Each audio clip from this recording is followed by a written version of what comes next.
Welcome to the Choralosophy Podcast. My name is Chris Muntz. I'm the host of the show. This is episode 39, The Birth and Maturation of the Virtual Choir with Eric Whitaker. Many would say Eric is the father of the virtual choir, created all the way back in 2009, over 10 years ago, but could he even have possibly imagined what virtual choir would become in the last 10 years, but then, of course, into this pandemic? So he and I sat down for what is a blast of a conversation, and our conversation did drift a few different directions, but mostly centered around the idea of what we gain and what we lose with virtual choir. What is it for? What is it not for? What are some of the strengths and weaknesses of that as a genre? Because for many of us, depending on where we live and what the policies of our leaders and bosses will be, virtual choir might be the best we can do for a while. In which case, how do we process that? How do we still build community while we're doing that? How do we still make it what it possibly can be without losing sight of what we're losing and what we have to get back to when we get back to singing together in real life with masks off, making human connections again? Because of course we all dream, and Eric dreams of getting back to that place. So sit tight and enjoy this conversation. I had a blast. So a quick update for you here on the newest affiliate on the podcast, which is mymusicfolders.com. I am so excited to have partnered with this company. And of course, right now, the hot ticket on their website are the Resonance Singer's Mask. And I wanted to show you a few things about them. But first, I wanted you to remember that you can use the discount code on any purchases on that website to just plug in that code, take 5% off the end, which if you're ordering your choir folders for the year, you're ordering your choir robes at mychoirrobes.com, all the discount code works there. So that can help you out, help out your tight budgets, and also lets them know you're listening to the show. So head on over to that website and get your shopping done for the year before the year starts. That being said, let's talk about the resonance mask just a little bit. So, of course, one of the more common concerns is the cost. They cost more than a typical mask. And so let me explain to you how I'm conceiving of that. And of course, I don't want to pressure anyone, as always, but I do want you to be informed. So the reason I plan to use them, and the way I plan to use them, that for me justifies the cost, is this. I've got mine here with me here. If you're on the YouTube channel, you can see it. I'm holding it up to show you. There are some cons to this mask. There aren't very many, but there are some, and that is the cost. So my plan is I don't plan to use this every day all the time when I'm teaching. There is obviously it's a bulkier apparatus. The reason we want it when we're singing, when we're spending extended amounts of time singing, is because of the apparatus that holds the fabric out away from our face. We like that. We want to be able to move our articulators freely and be able to send some air and some sound out into the room before it immediately gets shut down in front of our face by the fabric that kind of muffles, right? So there is an increased ability to articulate in the resonance mask, and there's also an increased ability for the air to for the sound waves to kind of take their shape before they hit some kind of an impediment. So the way I plan to use it is if I'm in a singing intense environment for any amount of time, like any extended amount of time. If I'm just going about my normal day, I don't plan to use it. So in a classroom setting, the way I'm thinking about this is a mask that would be best served for my students that sing a lot. And so in my program, that would be the more advanced kids. Probably not going to go this route for my beginning kids. I'm going to wait until we know for sure. It's just like any other piece of equipment. You don't buy your kids the best available baseball glove until you know that they kind of like baseball. I'm going to treat the same way at the beginning of the school year with my freshman singers and my less advanced singers. I'm not going to invest $31 in a mask for a kid who might not sing again after this, or maybe that's just not something they want to use their resources for. So my plan is to buy a classroom set that can be checked out almost like a uniform rental. They'll pay a fee to use it when they're using it. When they're not using it, they won't pay the fee. We're still trying to work out the details, but that's kind of how I'm thinking about this. So if you're thinking about this mask in terms of universal use all day long, that might not be the best way to think of it. But I can tell you, after now playing with this for a couple weeks, it does make a difference when you sing. I led my first rehearsal in this mask the other day where I was actually singing with the kids. We were super spread out in this giant place. We needed to record the national anthem for our in-person graduation. They piped it in over the loudspeakers. It was really cool. All the students at this point were wearing regular masks, and I could hear myself while singing. They could hear me. It worked out really, really well. One other thing I want to point out is they do come with an optional addition of these filters, right? So the filter, of course, you add it in. They're very thin, very lightweight, and they're going to add some protection on your inhalation in particular to filter out the things that you're breathing in as the wearer of the mask. Now, keep in mind, without the filters, they are simply cloth masks, just like anything else, although I would call them above average cloth masks. The reason I would say that is because they do have a very tight fit around the side, which is not allowing air to come puffing out the side, which is a big deal when you're talking about the effectiveness of a mask. So considering all those things, I highly recommend this product. But again, it's going to have its uses where it's appropriate and where it's not. Next up, we are getting ready to head back to school soon, and you're going to need to make sure that you have your Sight Reading Factory memberships renewed and logged in for your new students, right? So you can have a teacher's account. I think they still are priced at about $34.99 a year, and that's a yearly subscription. And then you can tack on for just a few dollars per student each of your students' memberships. And whether you are going back in person, hybrid, or all online, Sight Reading Factory is going to be your go-to in class to provide opportunities for your students to continue to have individual growth in their skills, their literacy skills, and also because of the features on there allowing you to have the students record themselves and submit, you can be giving them vocal production tips as well. So you want to make sure that you use Sight Reading Factory to its fullest. But a lot of you guys did your memberships last year and you used the code. Maybe some of you have come on the show since then, didn't know about the code. So as you're getting ready for school to start, make sure you're all signed up and then use that 10% off discount code when you check out, and you'll be all set for the year. And lastly, before we get to Eric Whitaker, just want to give some shout outs to the producers of this show over at Patreon. Of course, all of the members on the Patreon page are instrumental in keeping this show going and keeping the cost of the show to neutral, which has been a hugely helpful thing in me being able to produce as much content as I possibly can. So all the patrons over there at patreon.com/Choralosophy, thank you so much. In particular, we've got our producer level over there. This show is produced by David Kowalczyk, James Mock, Kyle Peterson, Michael Herron, Ryan Main, and Steve and Kathy Kakachik. Thanks, everybody. Next up, here's Eric Whitaker. So how are you? I'm good. I'm in my bedroom. So you got this. I've got a full house. I've got my wife downstairs writing. I've got my son working on. He's also a musician. So I get the bedroom right now. Well, yeah, that's totally understandable, and it's very possible that during the course of our conversation today, you will hear the ice cream truck outside. You might hear my dog, and my children are pretty well trained. A year and a half into me doing this show, they're not going to probably make very much noise, but I can't promise anything about the other stuff. Right. Life is good, man. It's everything has changed. Yeah, well, it's pretty strange, but we're starting to adjust. Good. All right. Well, I am here with Eric Whitaker on the Choralosophy podcast. I'm super excited that Eric has agreed to come down off the coral mountaintop to speak with us lowly mortals. Welcome to the show, Eric. Thanks, Chris. Thank you so much for having me. I'm honored to be here, actually. Yeah, we're having a good time, and one of the things that I thought would be really exciting to talk with you about, the overarching topic of this conversation is going to be centered around the virtual choir. But usually, the way this show starts is I ask people to tell us a little bit about themselves and their background. I'm going to go out on a limb and say most of my listeners already know who you are, so we're going to start with something a little bit different. Can you tell us about what you've been doing with yourself that maybe we wouldn't know from social media, personally, professionally, projects you've been working on during this pandemic when choir is so weird? Oh, man.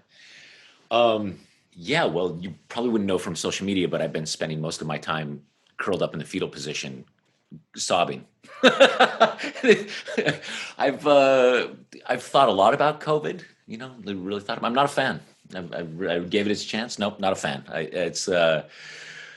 I'm only half joking.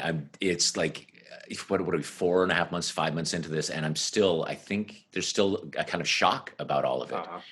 Uh-huh. The other day, we're preparing to release a big work that I wrote called The Sacred Veil. Mm-hmm. And it's an hour-long piece. It's a really deep personal subject matter. And so the other day I was looking through videos of different performances that I've done of different pieces of it, just to see what I might post or share with people. And it was just a simple rehearsal of me conducting the Long Beach State Choir. They're phenomenal. And I got tears in my eyes, man. I was looking at myself conducting and realizing how much I need that, how much it's like oxygen. Mm-hmm. I knew that I was aching for it, but I don't think I really felt it in my bones as much as I did the other day when I saw a picture. Oh, that's right. We all used to stand together in a room and sing, and we never even thought about the breathing that we were taking together, or that it could be a threat or dangerous.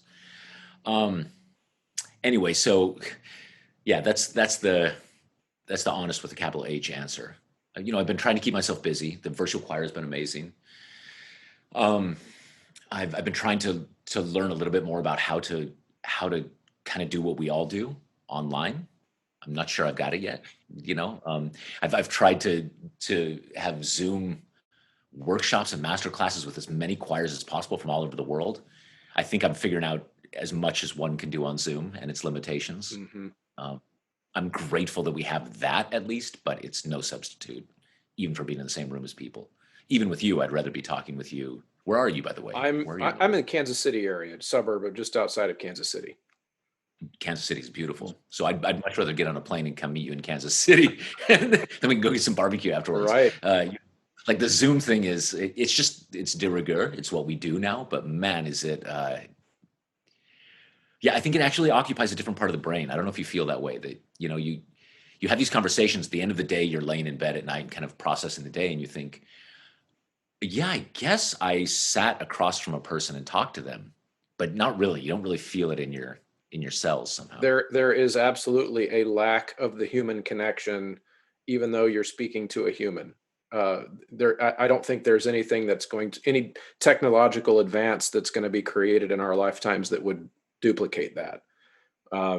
There is, and even with our interactions with each other through Zoom and through social media, they're just not the same. No, you're exactly right. And I also would like to, for the listeners listening, on the record, Eric Whitaker here on the show is anti-COVID.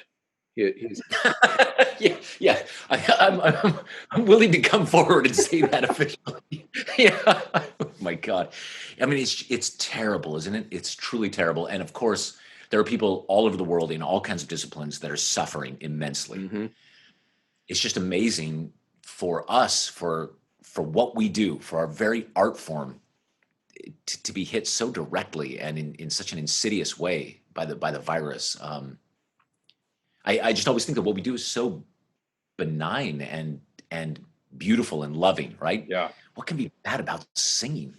And then suddenly the idea of just getting together in a room and singing is that we're super spreaders and that it's dangerous. It's a lot. Yeah, and I would even go one step further, is to say that it's not even the music or the singing at the core that's being thought of now as the danger. In fact, if you think about it this way, the singing and the music itself is kind of superfluous, or it's the top level of what we do. At the root of what we do is the human connection that we were just talking about, the being together in the room. But that's what's dangerous, right? That it's that very being next to each other that creates the need for us to be creative, like we're doing a lot on this show right now. We've been talking with COVID doctors, talking about what are the things that we can do to make it less risky. But really, that's the part that makes me sad. I share your sorrow here, is that we have to figure out a way to be less connected in order to be safer.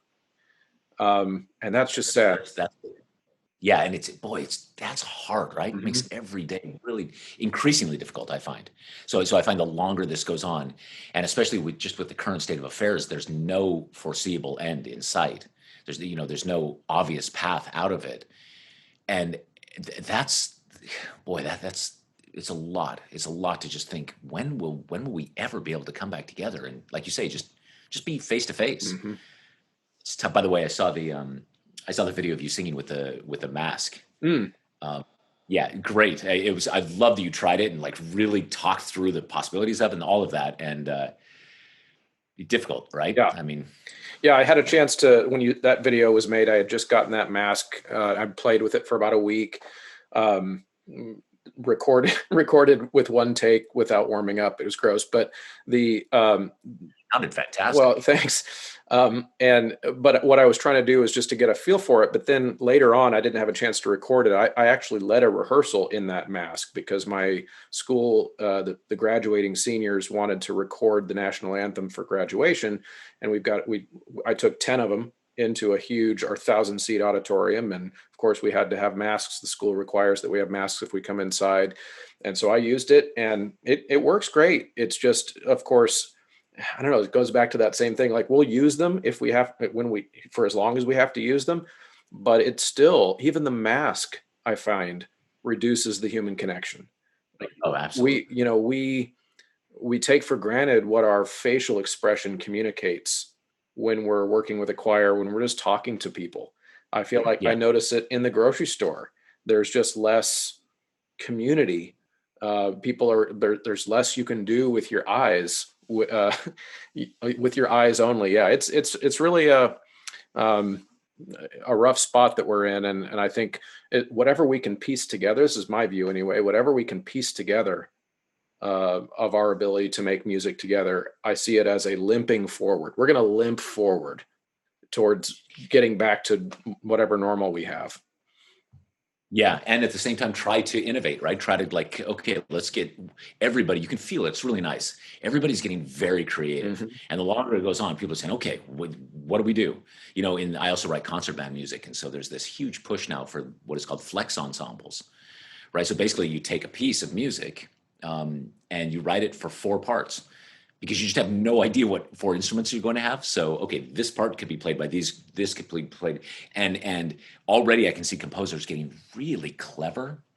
And there's some precedents for this, right? Like L'Histoire de Soldat by Stravinsky or the Quartet for the End of Time, Messiaen. Like those were written in adversity when they had like just an odd group of instruments. They had to make it work. So I think in small ways and in the big ways using technology, I think people are going to come up with some pretty clever things that hopefully will get us through. And then some of them might even they might last. They might be lasting changes. Right, absolutely. I had a composer friend, Doug Helvering, send me a piece that he had written kind of as the pandemic started, and as we started to learn that probably the first choirs that sing will be small groups because they can spread out more and they can control their environment and that kind of thing. And so he sent me a piece for my school kids that was just kind of polychoral in the old sense, but his idea was that it would um, be something that could be rhythmically kept together, knowing that the singers would have to be really spread out, almost like something that would work well for a marching band. It doesn't sound like marching band music. Sorry, Doug, if you're listening. That's not what I'm saying, but it's designed for small quartets spaced out around the room, which I'm starting to think, okay, this is the type of music. Either that I was thinking, or music that isn't very rhythmically structured at all, meaning it doesn't matter if the choir from the other end of the gym, you know, Yeah. 40 yards away, is exactly in time with the other, trying to be creative with just even the ideas that we have about the way music is supposed to sound. We're Absolutely. gonna have to be all kinds of creative about that. So yeah, it's interesting. Now, to take us back just a little bit, though, could you give us some more details about your most recent virtual choir? Because I know that just came out. Tell us about that. So, well, when I'd finished Virtual Choir 5, this was about 2 years ago, year and a half ago, it was on a piece called Deep Field. And it's inspired by the Hubble telescope and images from the Hubble telescope. And we worked with NASA and the Space Telescope Science Institute making the film. It's a 25-minute film and piece. And I think when we finished that, we thought this is as far as we can possibly go with the virtual choir genre. I think we thought, okay, we've reached the limit. I mean, the film actually goes to the edge of the known universe. So I think we thought, okay, that's it. And then in March, once all of this hit, once the COVID crisis hit, that's when I got on the phone with Claire Long and Meg Davies, who are also the executive producers of the virtual choir, and said, if there was ever a time for a virtual choir, it was now. Um, and so we talked about what piece of mine we might perform. And I knew that there were going to be a lot of people home, and I wanted the barrier to entry to be as low as possible. And a lot of my pieces just split into 8 or 10 or 12 or 16 parts. That limits the number of people who can participate because just the singing is difficult. And so we looked at a few pieces that I'd written that were in 4 parts, and maybe this would work. Maybe this Seal Lullaby was one of them. And then finally I said to Claire, I said, no, actually, I think I've got to write something new. I think it's got to be of the moment. I've never done this before. I've never written in response to an event so quickly. And so I for a day or two, I looked for a poem that might work, and I couldn't find something that was exactly what I wanted to say. So I wrote my own lyrics, which I also don't do that often. And then I had to write the piece very quickly, like within a week, because there was all of this production to go into it. And we launched it. We didn't know what kind of numbers we would get. We ended up with 17,572 singers from 129 countries. Wow. It's crazy enough just to say, but it's the web team, the audio team, and the film team. They're the true heroes.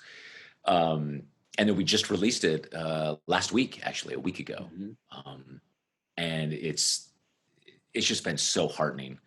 Well, one of the things that we learned about doing with other virtual choirs was that the final video is beautiful, and it's a record of what we all did together, but it's the community that gets made in the process of creating it. That's the real gold of the goal of the project. And so we spent a lot of time working on ways to engage the community and get everyone active. And this time around, I felt like we had something truly special going on.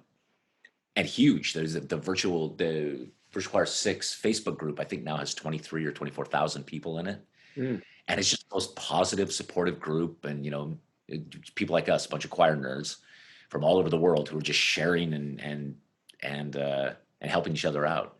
So you mentioned, because we were talking about some of the way that community, we feel like we lose community when we're not in person with each other. But through this project, you've been able to build a different type of community sharing. How is that? Do you think that's a fair way of saying it? It's not quite the same as being in the same room, but you're putting together people that otherwise wouldn't have come together and to have conversations.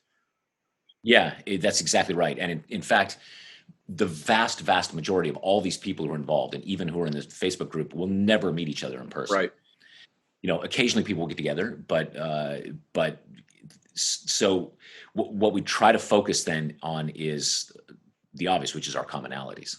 One of the beautiful things about having a project that everyone's involved in is there's a very distinct commonality that everybody comes to the table with, which is that they're all in this together. They're all making this thing together.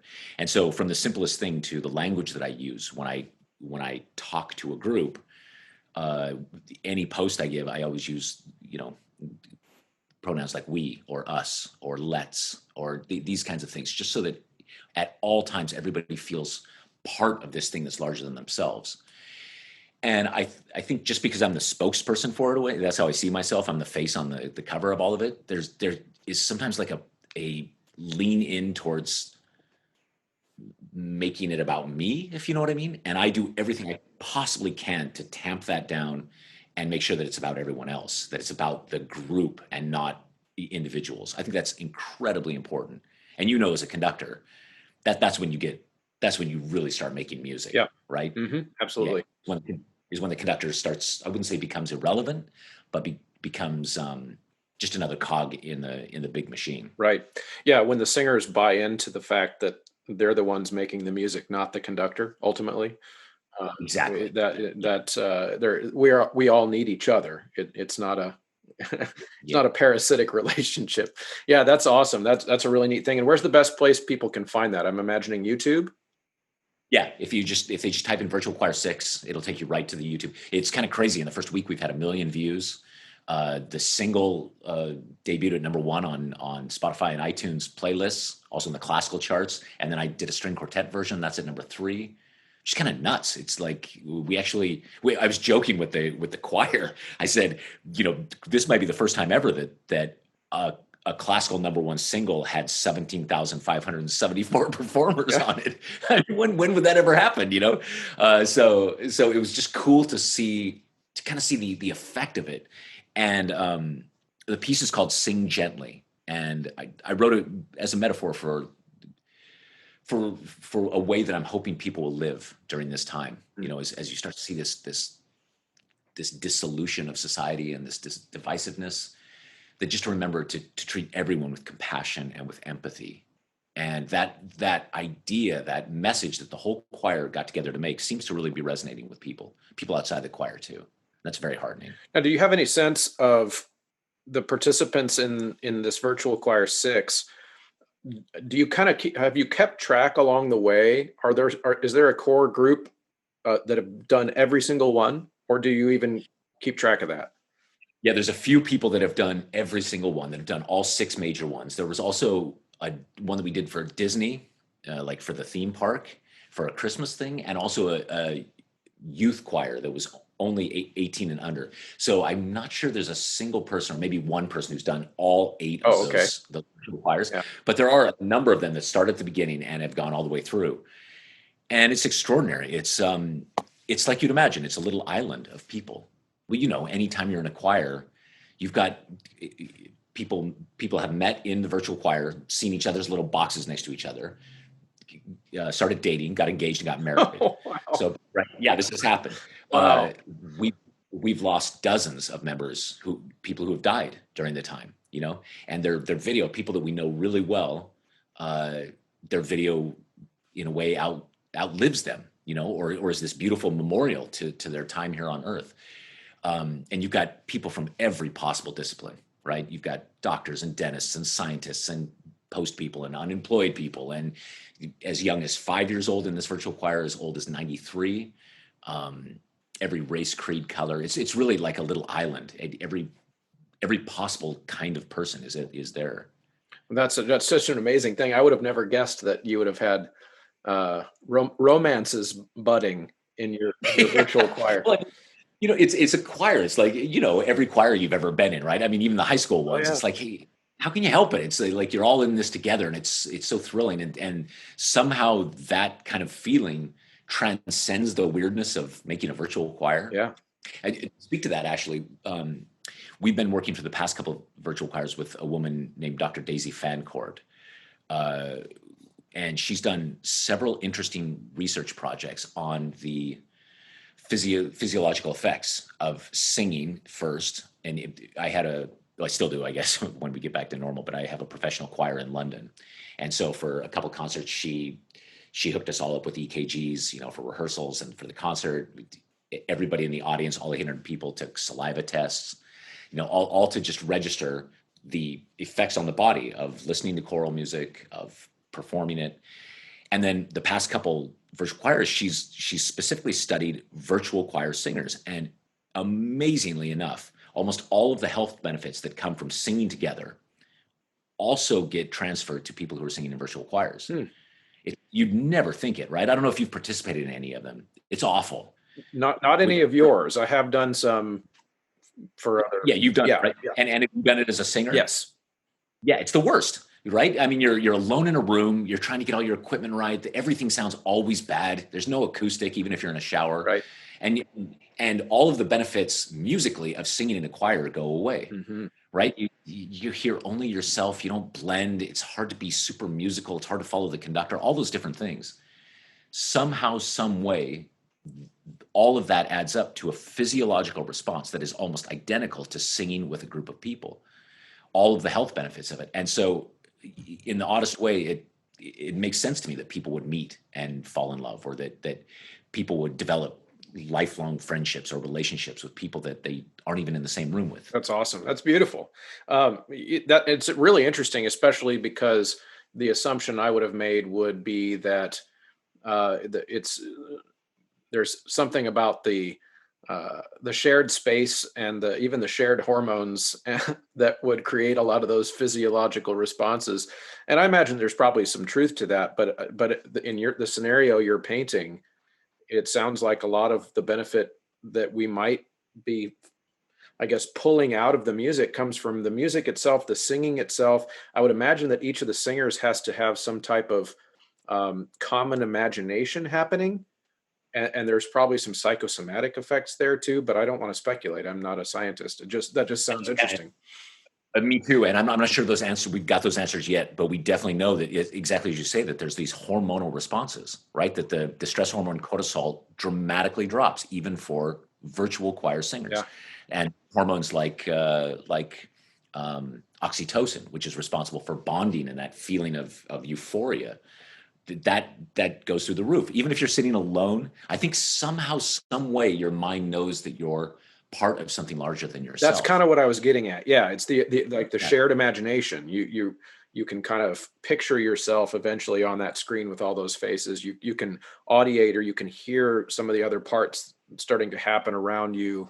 That I think that's an awesome thing. Which interestingly, that gets us to the next thing I was going to ask you about anyway, which is taking us all the way back in time to virtual choir one, or pre virtual choir, when the idea was first Mm. coming into being.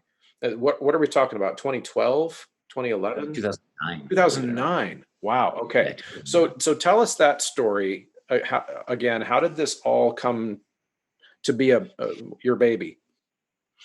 So it started pretty innocently. This young woman named Britlin Losey, who's now a composer in her own right. She was only 17 at the time, so a high school student in Long Island. She uploaded to YouTube a fan video to me. I'd never met her before, and she didn't even send it to me directly. She just uploaded it. And in it, she says, she kind of looks in the camera. You can still see it on YouTube. She says, "Hi, Mr. Whitaker. I'm a big fan, and I'd like to make this for you." And then she pushes the play button on a CD player, and a recording of Sleep starts, a piece that I've written. And she sings the soprano part from memory, basically looking just off camera, but the camera right up in her face. And I think people forget that back in 2009, YouTube was still pretty Yeah. new. And we didn't yet have this culture of intimacy the way that we do on social media, where you see somebody right there, a close up, and I could see into her room and the teddy bear sitting on the piano, and it was just incredibly intimate. It's like I don't know if I'd experienced something like that on the internet before. And I just had this very simple idea. Her listening to how pure her voice was and how pure intention was. I thought, if you were to get 25 people to do what she's doing, just singing at the same speed and singing in the same key, they could be anywhere in the world, sing their part, upload it to YouTube, and then I would just literally start the videos.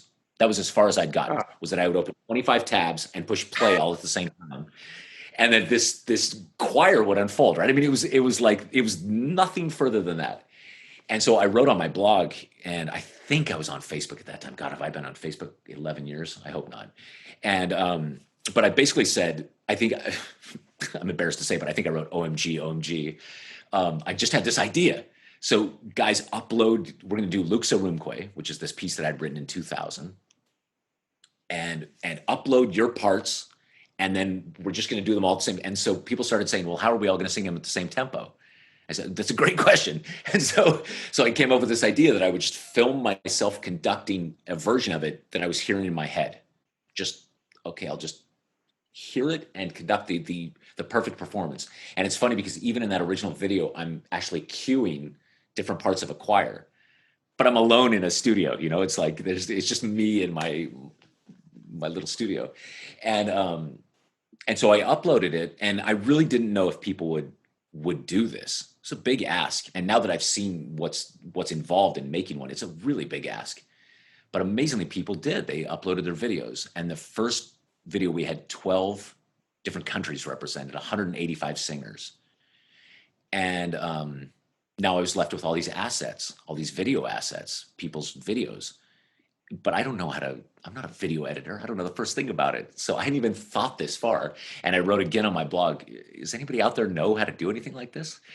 And this young guy named Scott Haynes, who was 22 at the time, he wrote to me and said, yeah, I'd like to do this. Amazing. And so I bought Scott a computer so that he could have enough power to do it. mm-hmm.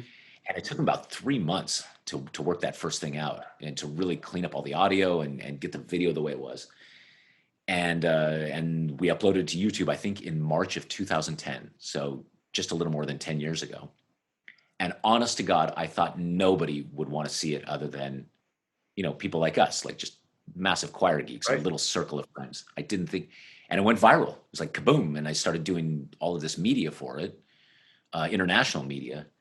And because the media, then people started writing to me and saying, this is amazing. When's the next one? How can I be a part of this? And I had never even thought, I swear in my wildest dreams, I never thought, you'll be doing this virtual choir thing for the next 10 years. It was such an effort to do that first one. That was okay. That works. Good to know. So we did another one and then another one, another one. And each time we learned the lessons from the time before. And each one has gotten subsequently bigger and bigger. And now here we are.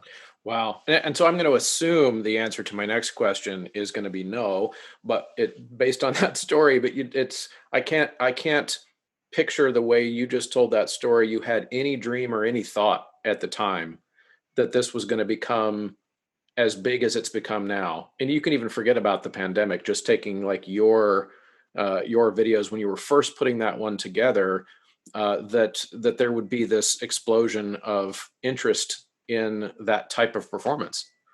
No, couldn't have imagined. Yeah. I truly couldn't have imagined. Also because you've been a part of one now, so it's the antithesis of making music together. Mm-hmm. The final product is beautiful, and like we talked about, the community feeling beforehand is great, but the music making, it's awful. Mm. It's as far from actual music making together as you can get, and so I wouldn't have ever thought that people would adopt this as a way of making music at a distance. Right. What I would have thought had happened by now is that somebody would have come up with a very, very clever way to synchronize lag times between different sources, Mm-hmm. right? Like, for instance, you and I, if we were to sing Happy Birthday together, I'm sure you've done this over Zoom. Yeah. If we were to do it right now, it'd be a disaster. Couldn't happen. But the computer and the internet knows exactly what the lag time between us is. And if you were to get 50 people and have just a single hub that was calculating all the differences, as a conductor, you'd have to learn how to conduct probably 2 or 3 seconds ahead of everybody. But then everybody would be getting the signal and sending it back at the same time. And I think there's a clever, clever way to synchronize people in real time. I would have thought that's where the technology was going. But as it turns out, we're still kind of doing this old-fashioned cut and paste version. Yeah, no, it's interesting because I think, at least my understanding, of course, I've been hearing so much more about that very issue during the pandemic, of people talking about what are the technological fixes that we could do to actually sing in real time together.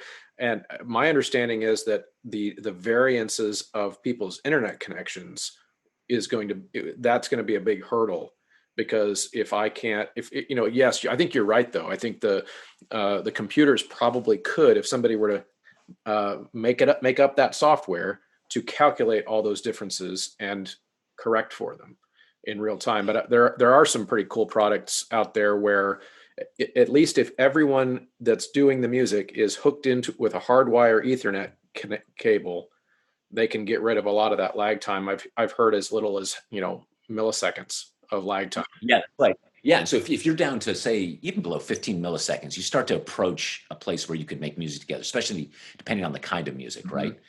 If you're doing Steve Reich, it might not go so great, but if you're doing, one of my gooey choral pieces, you probably got a better chance at it.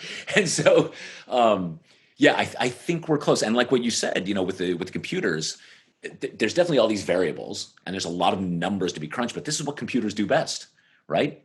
This is exactly what they do, is be calculating in real time all of these discrepancies and then modifying it on the user's end. As I say, you'd probably have to learn a different kind of way of communicating as a conductor. Uh-huh. But they did the same thing when the modern orchestra came into being, right? It didn't used to be that there was one person who stood up on a podium with a white stick and said, here's where the tempo is, everyone. And then this bizarre thing developed, which, if you're with a big enough orchestra, you're conducting half a second ahead of them anyway, right? You're way ahead of the orchestra anyway. And we all just kind of do this now. So I imagine that eventually we're going to get to a place technologically where we just learn a few new skills and boom, we can make music together over the internet. Yeah. I'm hopeful. Although at the same time, I'm hopeful we're not going to need it very much longer. Amen. It's a double-edged sword, I think, ultimately. Although I think no one would disagree with the fact at this point, where even if there was a vaccine tomorrow and it was super safe and it worked for everybody and we could just go back to normal, the technological fixes that you're describing could still be huge for our profession, because they would open up doors to collaboration that currently aren't there, and we'd be ready the next time there was a there was a pandemic. That too. I also think of the applications, right? So it would never replace, as we both agree, just being together in a room with holding sheet music and singing. That's going to, maybe one day there'll be a technology that just replicates that so well that you don't know the difference, but it's not going to replace it. However, imagine we could do a thing where we decided that, well, like I said, I've got the Sacred Veil coming out, right? So what I'm going to do I'll do 3 of these over the next month, where people can download a single movement from the Sacred Veil, and then I'm going to lead an online rehearsal. Now, I'll do it the way I did with virtual choir, which is it's all monologue. There's no dialogue. So basically, I'm broadcasting live on YouTube. I'm playing at the piano. People are sitting alone in the room and singing along, but they're not hearing any feedback from anything but my piano. They're not hearing anybody else singing around them. So, it's the best we can do right now. Right. And sometimes I joke during these rehearsals, it's like, is anybody actually even singing out there? And then the only way I know is because in the comments, and because there's a lag with YouTube Live, 15 seconds later, yes, we're all singing. But imagine that the technology is good enough that we just get together for a reading session. They're like, okay, anybody in the world who's interested in singing Beethoven 9 at lunchtime, or whenever time it would be, let's get together and do this. And how amazing that would be to just, on your lunch break, you log in, you've got your score, you sing through some Beethoven, then you go back to your day. That would be phenomenal. Yeah. It wouldn't replace anything, but my God, how great it would be. Yeah. Oh yeah. That's exciting. And especially if like you said, it's designed to supplement the types of interactions that we can already have. And there's some amazing possibilities for that. It'll be interesting to see how that develops, especially because our current crisis is putting us in a position where there's now more of a demand to develop those technologies, which actually another thought I was having, wanting to get your perspective on, is, as I'll call you the father of virtual choir, which I think that's fair. And like we've discussed, you had no way of dreaming that it was going to become as big as it's become for you. But then let's take that now into the pandemic, and what has it been like for you to watch virtual choir become so widespread, and almost to become the lifeblood for a lot of choir directors to still make music with their choirs? Well, I'll tell you, it's a double-edged sword. So on one hand, it's unbelievably humbling. I think it's more than humbling. It's not like I take pride in having thought this up. I sort of I'm a little bit shocked, right? It's just like I feel like I caught this wave, like a surfer, that I caught this massive wave, and somehow I'm the guy on top surfing it. But there's this huge power, much greater than me, underneath my feet. And so I guess part of me is just, wow, this is really amazing. The double-edged part of the sword for me is I can't tell you how many emails and messages I've received from either conductors or administrators that are saying, this is fantastic that you've solved this, because now even when we come back together, we won't need to have choir.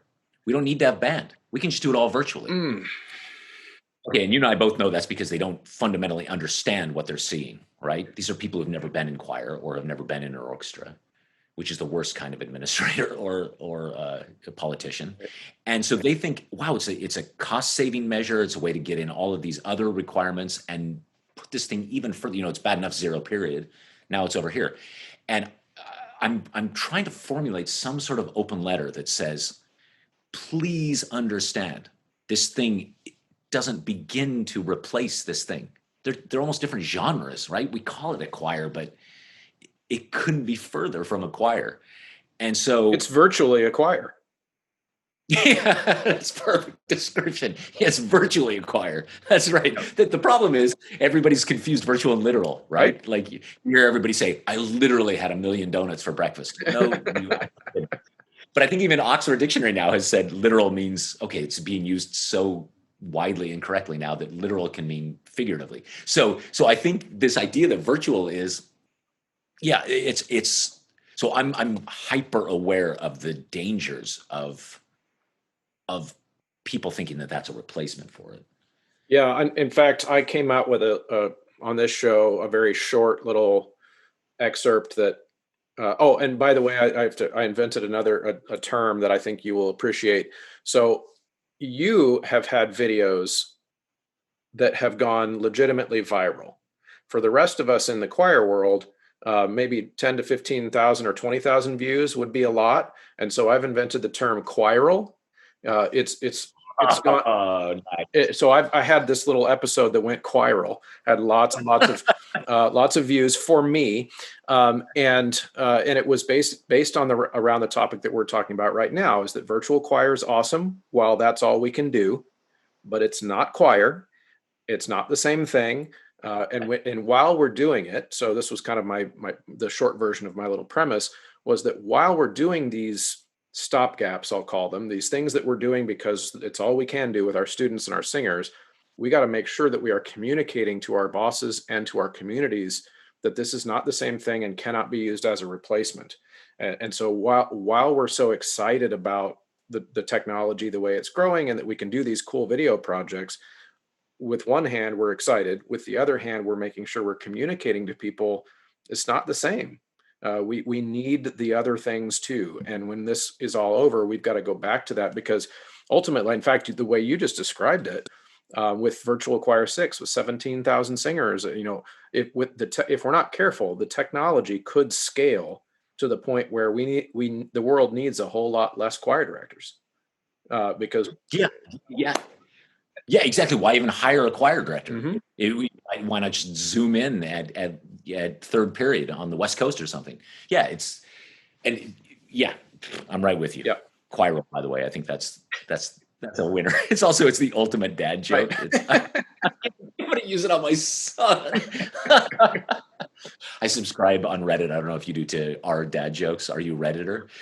No, but I've of course, a lot of Reddit things get pulled off onto Facebook and other things. So I've seen our dad jokes before.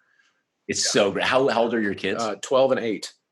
Oh, so that's prime age for the grown. Oh yeah. Live for the grown. Yeah, my son's 14 and it still really works on him. Oh yeah. Choir will be good. Yeah, so I'm glad that you're on the same page with that, because of course I never would have thought that your aim as a creator of virtual choirs, it never would have entered my brain that Eric Whitaker was trying to replace real choirs from like 2009 to 2019, right? My job's almost done. Right. but it all of a sudden, because of the pandemic, it enters that context. And I don't think and I'm not trying to catastrophize it. I think that there obviously there will be a time when some of these restrictions of gathering and all of that kind of stuff obviously go away. But as so many people have said, like, there's going to be this new normal. There's going to be probably a lot of these types of, well, in fact, I was speaking with my children about this topic before, because we were talking about how in 2001, a lot of people our age, we remember a pre 9/11 world where you could walk into the airport to see your friends off on their plane, and sometimes you could even walk right onto the plane with them and say goodbye and walk right off. Yeah. And I tell my kids that now, and they've been on enough flights that they're so confused, like, where's the lines, where's the metal detectors, where's the all this kind of stuff. And I do feel like there will probably be some of the stuff that we're living with right now that just never goes away. There will be a higher sensitivity to ventilation, to spacing, to capacities for buildings, for all these types of things. And my kids someday will be telling their kids about remembering a pre-COVID world, and in a lot of ways that are similar to us that are older. So it's put the virtual choir in this new and very interesting context where, like we said before, where if we're not really careful as a profession with our messaging, that we could start to encourage also in a contracting economy, right? That when budgets are tight, we still need our choir director locally to be able to organize these group activities, because ultimately the singers that are out there, if they don't have a choir to sing in, their parents will find some other activity that's deemed safe and allowable, and they'll go do that. Yeah, that's right. And we lose an entire generation. Hmm. Yeah. So I think you and I are on the same page where right now the goal is just to keep people engaged, and boy, I really have to give it to all the teachers that I've seen, just how hard they're working to keep their students and singers enthused and engaged. One of the nice things that I've seen through all of it, I don't know how long it will last. I hope it lasts a while, but is that be, in this vacuum of being able to sing together, that the first place a lot of people are going is let's study the music together, and even better, let's study the poetry together. Right? Hmm. For me, this is what separates us from all other musical animals: is that we combine words and music, and so you see these huge Zoom groups of a 60 voice choir really digging into the minutia of the piece itself in a way that they never had time to Mm. when they were meeting together. And as a composer, that means everything to me, because for me the relationship between words and music is the whole thing. It's the whole game. Um, and so that's one of those things that I do hope comes out the other end, that not only will it hopefully keep people engaged, but will maybe become a more prominent part of our artistic discipline. Yeah, absolutely. And there, if we're not looking at it as ways that we can take our current crisis and refine our process when we come out the other side of this, and take the things, the lessons we're learning now, and help it improve what we do afterwards, then we're missing a big boat. In fact, one of the things Michael McGlynn was talking to me about this on the show a couple weeks ago, where choral musicians that try too hard to hold on to what we had before need to grow up, is what he said, because it's not going to come back exactly the way we had it before. And so, what if that's true? Then what do we do with our impulses, and what do we do with the lessons we're learning now?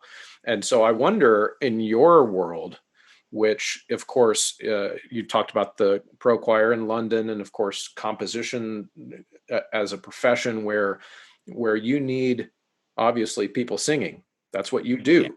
And yeah. and so what are some, like, as an example, let's say we come out the other side of this and choir resumes, but it looks different. And maybe there's more spacing forever.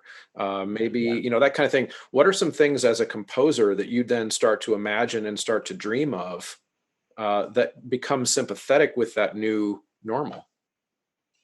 It's a great question. Yeah, and I don't know yet. We'll have to see what it is, right? But let's just start with spacing.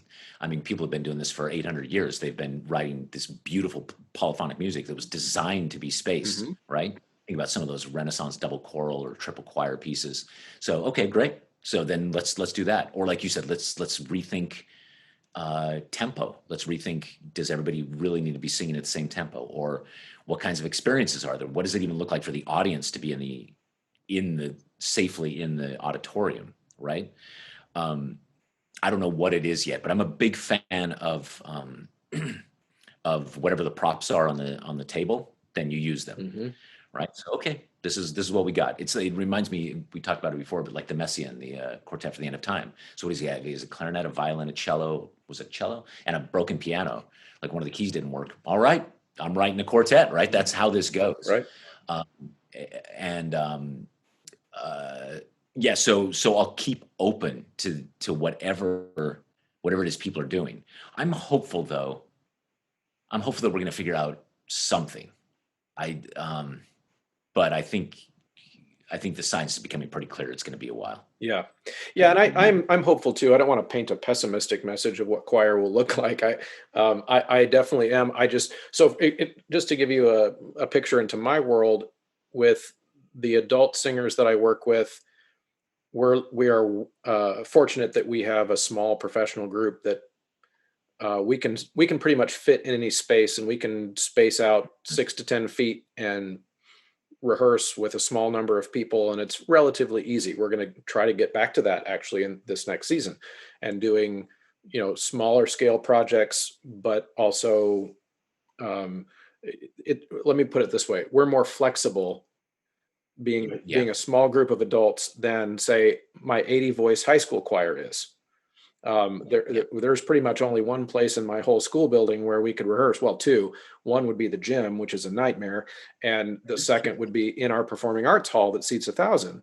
But then, even then, we're spread out around the room, and so I'm already starting to think about, in that context, what types of songs and pieces to choose and which ones to stay away from. My instinct is I'm going to stay away from highly rhythmic things Yeah. for the most part, just because of the delay. Like there'll be a constant delay between me as the conductor and the back row.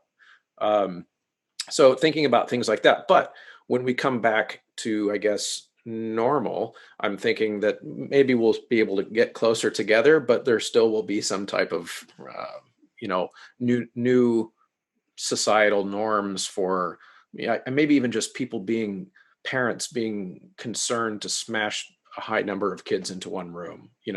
Even, do you envision us having in-person choir conventions in the next 2 or 3 years? Just guess. If I had to guess, I would say no. Yeah, that's what I'm worried about. Yeah, I mean, yeah, I mean, obviously not the spring.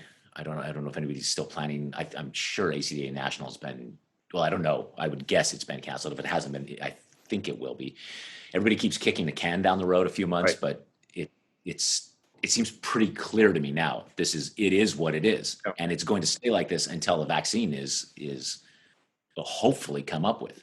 Because otherwise, you're just going to get people together and they're going to get sick. And there's so many people, and the thing is so contagious. So, yeah, who knows? A year from this spring, God, I hope we're on our way to being able to meet together in person. But I don't know. I don't know if we're going to get to a place too where like in Contagion, eventually you'll get a badge for having the antibody, Mm-hmm. and a badge gets you into something. I don't know if it'll be like that. It'll be such a strange world. But to answer your question, it's going to be a while before we're back to having in-person Yeah. meetings like that. Yeah, and how big of a deal is that for you in just in the being a composer and needing to network and be visible and meet people, and how does that affect your professional life? Well, for me personally, it's not so the meeting going to conventions isn't so bad, other than just all of my friends are at the Right. conventions, and also I really get my soul fed every time I go. Hmm. It doesn't matter what convention I go to. There's always one or two choirs that just blow my mind and just reignite my mind. I think, oh, I had no idea that was possible. So that part on an artistic level is difficult. But in my professional world, what's happened is that nobody is buying sheet music. Right. Nobody. So I went from selling a certain number of copies of sheet music to zero almost Yeah. overnight. That's kind of just astonishing. I don't even. Do you know what I Oh mean? yeah, It's like, I heard, I saw on Facebook somebody, I don't know what the source was, but that there had been a publisher released something. Maybe it was one of the big publishers that sales are down like 90%. yeah, 90%. Yeah. That's right. So I'm doing everything I can just to help keep the publishers stay alive, Yeah. to make it through this, because we need them. We really need them. But in my little corner of the world, the different facets of my freelance career are: I'm a composer, I'm a conductor, I'm a public speaker, and I write commissioned pieces. Right. and, and none of those are happening right now. Right. I mean, not at all. So so for me, I'm trying to figure out what I can do to just be useful. I'm sure you feel the same way. Yeah. It's like, even with this podcast, it's so great that you've got it, because you're also being incredibly useful to our community, and it gives you a chance to be artistic.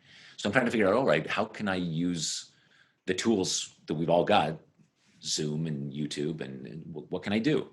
And then at the same time, I'm kind of waiting for whatever the music I'm going to write is going to be. I don't know what that is yet. I don't know what music in isolation sounds like. Hmm. Sing Gently, the virtual choir piece, was very, very much a choir piece.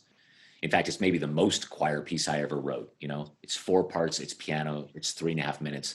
It's designed to just be sung by as many people as possible.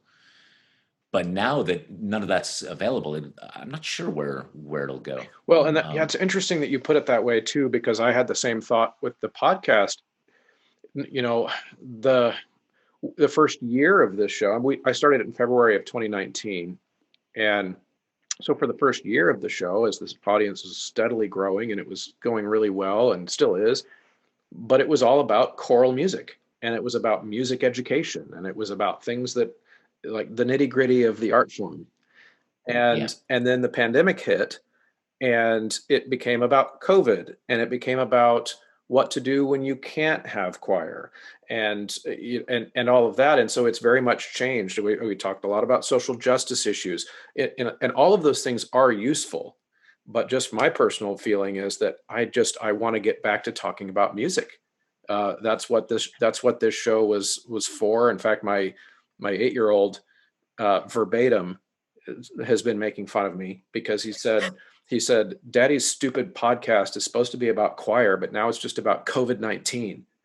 Oh, jeez. Oh, man. And since I've been working from home mostly, he's more aware of the fact that I'm up here in my studio doing stuff. Yeah.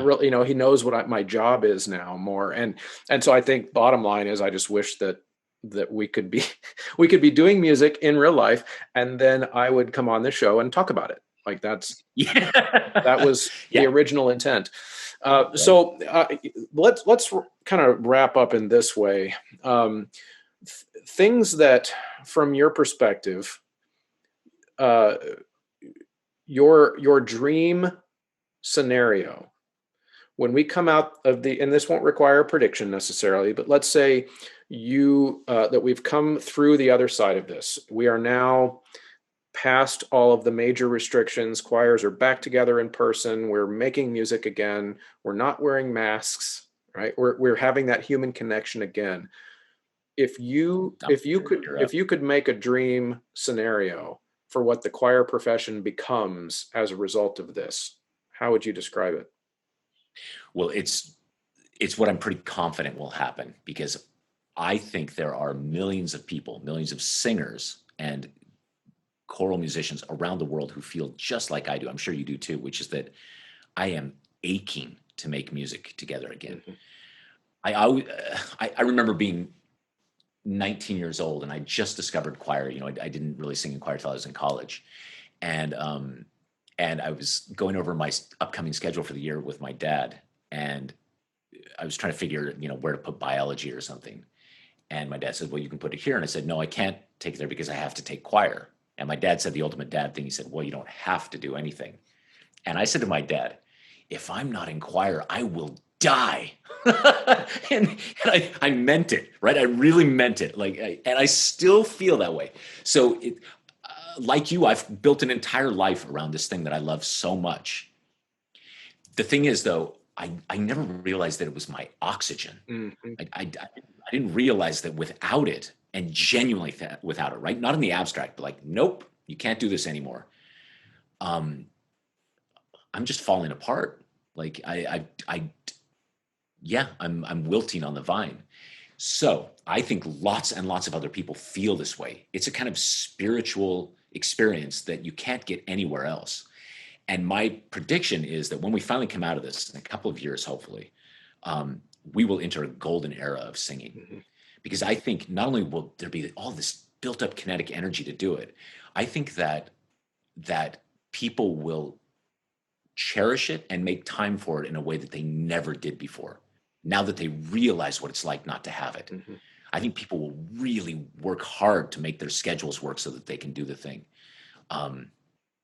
I really genuinely believe that. And so I think my goal right now is just to help all of us get from here to there, to that great day, as you described. I love hearing your description of it. Yeah, I agree. That's exactly kind of what I'm picturing happening too, in the sense that we're going to appreciate it. Our singers will appreciate it. Even the young ones. Eric, what's something that you would want the listeners to this show to know about you, about your projects, about just who Eric Whitaker is, that we would never get from following you on Instagram? Or I'm going to guide you a different way then too. What maybe some things about you that we wouldn't know because because we have a meme. We know the meme version of Eric Whitaker. Yeah. Yeah. The hair and the clusters, right? So, all right. So I maybe this will resonate to some people who are listening, but the version of me that gets presented to the public is incredibly polished. And it's not that I do this on purpose. It's, I only have half a dozen photos of myself, and they're all, they're photoshopped all to hell, and they were on the best day possible and with a great photographer. And so there's that version of me. And then all of the pieces of mine that exist are the ones that made it through the crucible. They're the ones that didn't suck. And I would say it's 50% of what I've written, maybe, if I'm being generous. And so I think that there is a version of me that you look at it and you just think, wow, it looks like this, and this is the music, and it's just, everything is just, it's all very polished. In my real life, it couldn't be further from the truth. I have no idea what I'm doing. Every single piece, I sit and I think, I don't know how I did the last one. What am I doing? I've got these techniques that I try. I write and I write and I write, and then I throw it all away. I am hyper insecure with what I'm writing. I lose sleep over this stuff. I get massive stage fright when I go in and conduct. I really deal with serious stage fright. I've got techniques now that I use to work on it. But I think maybe it's that. I think it's so easy to present and I try in my videos now, and like when I'm speaking on social media, to just be authentic, to just be me, right? So just that so that I can try to pop the balloon of the meme, like you said, Yeah. The mystique. I don't know if I'll ever be able to do it. There's a kind of, I meet some people sometimes in person, and they're super excited to meet me, right? And they want to take a picture, and sometimes they start crying and the whole thing. And I realize they're not even seeing me. Like they're not even talking to me. They're talking to this concept of me. Uh-huh. Do you know what I mean? Oh yeah, it's the meme. Yeah, the meme, exactly. And so, but underneath it truly is just a guy who loves music and loves choral music, and is trying to put two notes together that work. Yeah. It's just that's. Yeah, that's great. I really appreciate that. And I think that, do you think it's that there's a little bit of imposter syndrome that happens when you have a lot of, like, not to say that you don't think that you're good at being a composer, but that I'm just trying to imagine what it would be like to be you and have and have that much like kind of of success from within the field kind of concentrated on you. Do you ever think, like, do I really deserve all this? Oh yeah. I mean, I'm sure that I don't deserve it. It's not even imposter syndrome. I know that there's the hype, and then there's just me, right? And I also see every flaw in every piece I've ever written, Yeah. and so but it's all just, I'm just trying to do my best, right? So yeah, I think also, I hope this doesn't sound all woe is me. I've been very, very lucky, I think. And by being lucky, what I mean is I also think I just happen to be writing the kind of music I write at the right time. My God, did I get lucky. I was talking to my wife. My wife's from Belgium, and she's very, very honest and an amazing musician. And she was saying the other day, she's like, had you been born in the 60s, nobody would perform a single note you wrote, right? I just happened to luck out and be living in a time when choral music had this huge resurgence, and people liked to sing tonal, luscious, romantic, non-sacred music, right? I just got lucky that I was born in this era, and that I got born into a social media era, and that I had a little bit of tech savvy, and that I'm a social guy. A lot of times composers, both men and women, are not social, right? Part of the reason they love composing is because they just don't want to talk to anybody. They want to be in a room and work on the notes. Yeah. And I got lucky that I've also got this social thing, and right around the time social media blew up. So I caught a whole bunch of waves. Yeah. and I'm grateful for it. I'm super grateful. So it's not that I say, all the time, "Ooh, if only people understood me," but but um but it's nice that you ask it, and it's nice to be able to say that like just to let people know, especially composers or performers, Mm-hmm. that it really doesn't matter at what level of success you're at. All of the same insecurities and fears, if anything, they just get amplified, Yeah. right? One of the things I think about myself now is like when I go to write another piece, I just can't write my next piece, right? It's really hard to have a total wipeout in public anymore. Even if I just try it in some small a video, always ends up on YouTube. So I don't have the luxury anymore to wipe out in private, if you know what I mean. And so there's this expectation. I know when people commission a piece from me and they'll say like, well, we really love, and then they'll list these pieces that I've written. And basically what they're saying is, we'd like the greatest piece you've ever written, right? Like I caught lightning in a bottle 25 years ago, and they're like, yeah, we're hoping for something like that. I'm like, yeah, me too. Me more than you, trust me. But let's see what happens. What do you feel like is your best piece you've ever written? I don't know. I have this. I have a really, really personal connection to every piece, almost like children. That's not overstating it for me. They're really like children. They're so close to me and such a part of me. So I see them as different aspects of myself. But there's a little choral piece that I wrote called "A Boy and a Girl," Oh yeah. almost 20 years ago. Yeah, so you know it. And I think "A Boy and a Girl" is probably the the best writing I've ever done. And I don't mean from a musical standpoint. I mean in terms of listening to the poem and marrying the music to the deep, deep meaning of the words. Okay. For me, that's the whole craft. The music, the clusters, all of that, that's really secondary. The craft is about taking the poem and marrying it with music and illuminating it into this new art form. Mm-hmm. And I think "A Boy and a Girl" is probably my best version of that. I don't know if I'll ever top that. Yeah, that's yeah, that it is definitely one of my favorites of yours too. Although, I got to tell you, Saint Chapelle Oh, for me has been one of my more gratifying singing experiences of your music. But that could just be that I'm a huge early music nerd, and you tried to wrap some of that language into it with a chant at the beginning, and it just that did it for me. But what a world. I know I keep telling you that I'm almost done, but now I have another question. So so here's another one about your music. If you had to guess 150 years from now, Which piece? which two or three pieces are still being performed of yours, and which two or three pieces do you think probably won't be? Which ones will go to the dustbin of history? Oh, that's really interesting. Well, okay, so if I'm lucky enough to even have a piece being performed 100 years from now, um, I've got it. It's probably going to be "Sleep." It's just, and yeah, this is one of those caught lightning in a bottle Mm-hmm. moments, and I think that "Sleep" will be performed because it just works. It just does what you get it. Almost any version of choir, professionals, amateur, church, community, they can pick it up and make music with it pretty Yep. quickly. It just kind of caught all that stuff.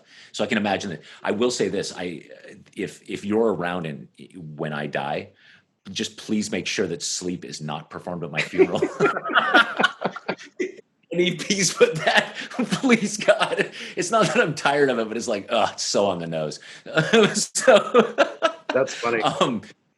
yeah, of the pieces that won't get performed, I don't know. I wonder sometimes, like when I'm performing music from the 30s and 40s, and there were kind of tropes that composers were using at the time that now seem really dated. Do you know what I mean? Oh yeah. They're of a time. They're really of a time, and I wonder if some of my close harmony language will become dated, if it'll sound, oh my God, it sounds so early 90s, and just all that shimmery magic that I feel in it now will at one point be passe.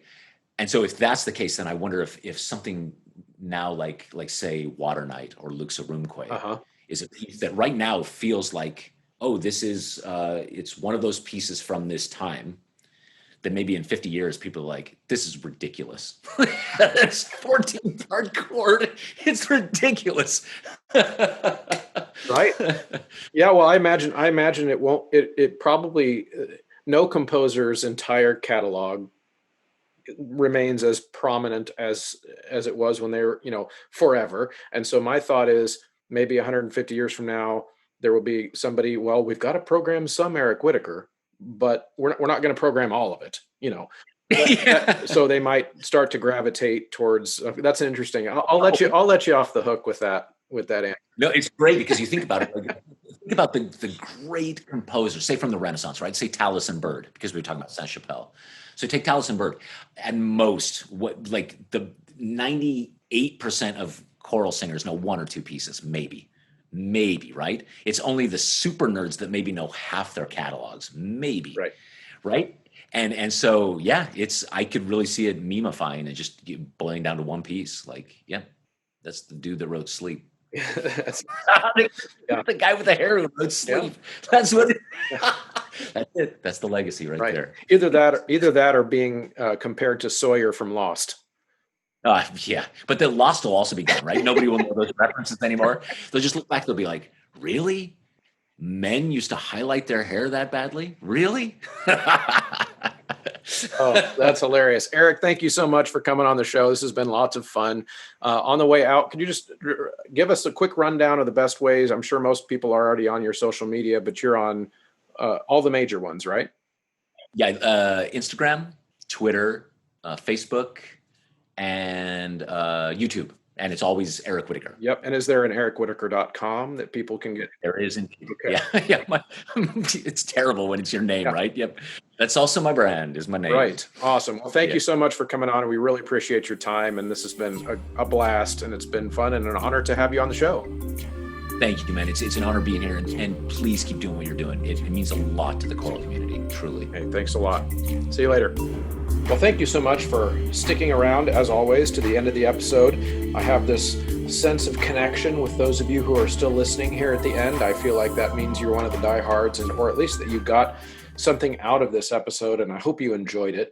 If you did, there are things that you can do to show your appreciation for this content, things that help spread the word, and that's the big thing. Here's the short list. Like, share, comment, leave a rating. Any way that you interact with any of the content anywhere you see it, whether it be Instagram, Facebook, Apple Podcast app, any podcast app that you use, if you interact with it in any way, it helps other people see it. That's kind of how the algorithms for all of this work. So the more you interact with the content on the Choralosophy podcast, that is the quickest, cheapest, and easiest way that you can help. Of course, also, don't forget to patronize our sponsors. If you have any needs for sheet music, head over to graphitepublishing.com and ryanmain.com and use the Choralosophy checkout code. They're awesome music and compositions that are available there. If you need some of the, I think, the most amazing technology in your classroom, which is vocevista.com, to show your students what their overtones look like, you can go to vocevista.com/choralosophy and get that software. Any of those vendors have a Choralosophy discount code of 10% every time you purchase from those vendors. It's an amazing thing. SightReadingFactory.com, of course, you heard about earlier in the episode, as well as mymusicfolders.com. All of those vendors have partnered with this show to give you the access to that discount code, which is hugely helpful. And it lets them know that you're listening to the show. So that's a sympathetic thing. And of course, last but not least, the Patreon page is huge. Patreon.com/Choralosophy is a great way for you to become more involved behind the scenes in the production of this show. Thank you all so much. It's been such a meaningful process for me to be able to grow this audience with you. And earlier in the episode, you heard Eric talk about how the projects that he does, he tries to make it about the community. And that is so important here at the Choralosophy podcast as well. So in that vein, last thing I'll plug is the Choralosophers Facebook group. Head on over there and join that and become part of the conversation. I love it when audience members send feedback, send questions. A lot of times episodes get created based on audience feedback going forward. It's like a a back and forth thing that happens on this show, and it's such a cool thing. Thanks, everybody. We'll see you next time.